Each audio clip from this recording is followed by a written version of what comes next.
Alors, Cari Shalom, aujourd'hui, nous visitons Prédestiné Tête.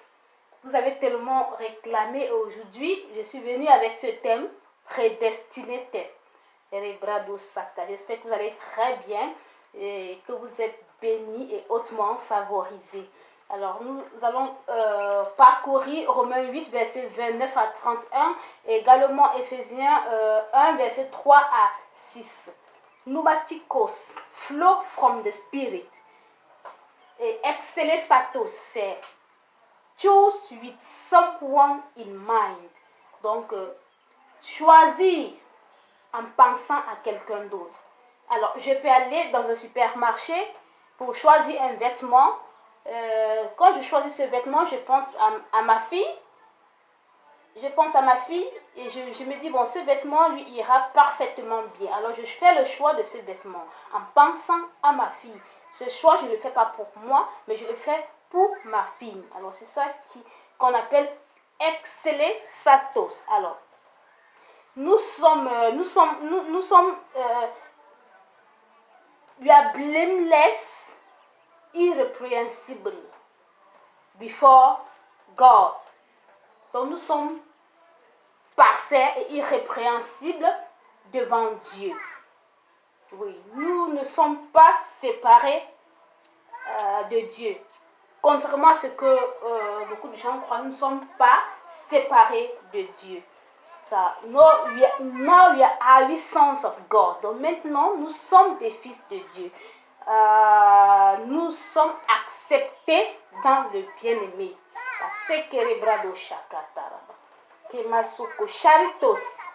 accepted in the beloved. C'est être accepté dans le bien-aimé. Alors, qu'est-ce qui est valable pour nous?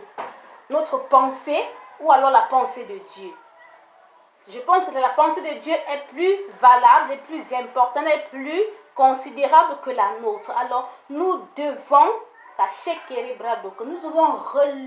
renouveler notre pensée pour l'adapter à celle de Dieu. Alors, maintenant, nous allons aussi voir le mot mysterion. Mysterion qui veut dire le mystère. Donc, so God himself has to carry out his own will.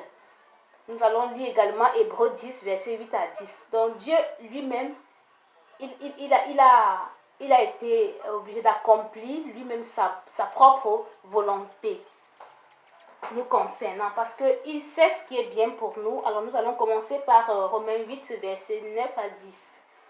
Il sait ce qui est bien pour nous, alors il a accompli sa propre volonté nous concernant. Alors, il a fait cela en pensant à nous qui sommes ses héritiers. Alors, Romains 8, verset 29 à 31.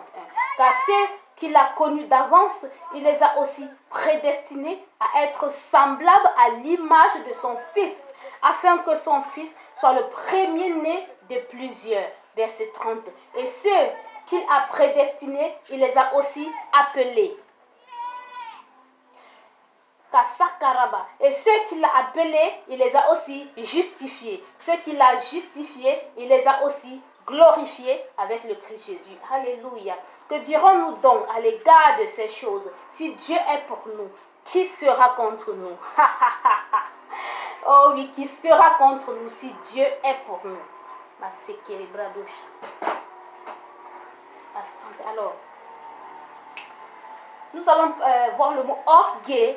Orgueil ou orgueil ou orgaza fait référence à une explosion de passion et d'amour. Voilà l'amour que Dieu éprouve pour nous.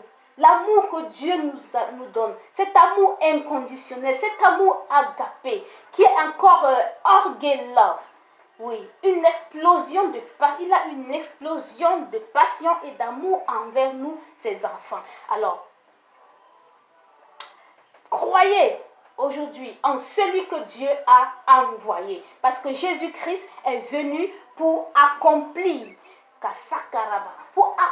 la volonté de Dieu nous concernant. Alors, dans cette exécution de cette plénitude, alors, nous devons croire en lui parce qu'il a accompli dans la plénitude tout